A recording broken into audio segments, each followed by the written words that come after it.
Our next stop was the house and workshop of a local dyer. We picked a color for the next batch of yarn and Kitish ran through the process with us.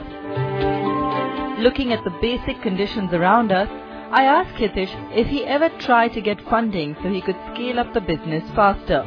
But he was firm that in order to preserve the handloom tradition, scaling up had to be done step by step so that it was also sustainable. Over the next 2 years, Kitish hopes to touch the lives of over 5,000 families, from sericulturists to weavers. Meanwhile, Eco-Tusser's fabrics keep filling up closets across the country.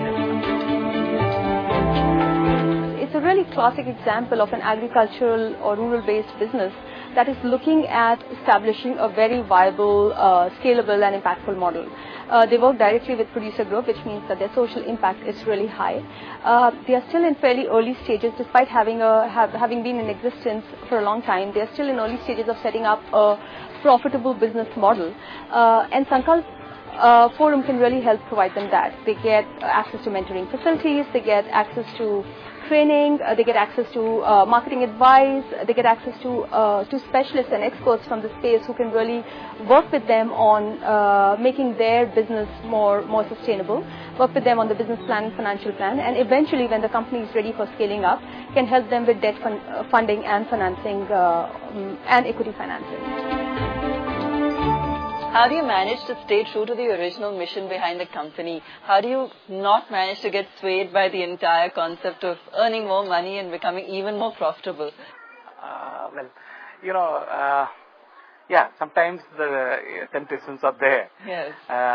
But it's a choice we have made, and we feel we don't look at our success or happiness just at, how fat our bottom line is, like I said, we have a dual, we weigh it on two parameters, like how much money we are making and how many jobs we are creating. If you were to actually go to a village where the jobs are created, you would actually, the smile that you bring to those people and, their enthusiasm, like you saw here, the weavers' enthusiasm, you can't, you can't measure in money. And that's the perk that is more important to us than just a quantum of money made.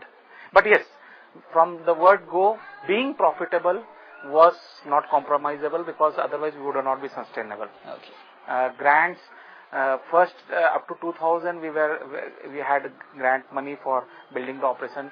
2001-2 we actually asked for, had a budget, but we used half of the budget. And 2002 onwards, we were like completely on your internally, And last year you said you've actually had a great year. Yeah. So things even seem to be looking up even more now. Yeah. It's like, you at some stage you gain this critical mass, right? Now we have production in place. Your clients are, now you have bigger clients looking at you. Instead of 250 stores buying 10 pieces, you have one client buying 3,000 pieces. But it's taken so much time.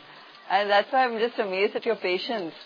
It's not easy for a lot of startups, especially in that incubating phase, to even maintain, their sort of motivations through that period. You've actually managed for so many years. It's not been very difficult. Actually, every year we had a lot of challenges, and every year we were growing. Okay. And we were adding more livelihoods and, more people, and we were doing newer things. And the excitement has always been there. Like I said, last year we grew by almost 100%. So the whole, it was a total change. Like the whole system had to gear up and for this larger quantities, and we made it. This year we are again looking at 100% growth, targeting. I don't know whether we'll get there, but.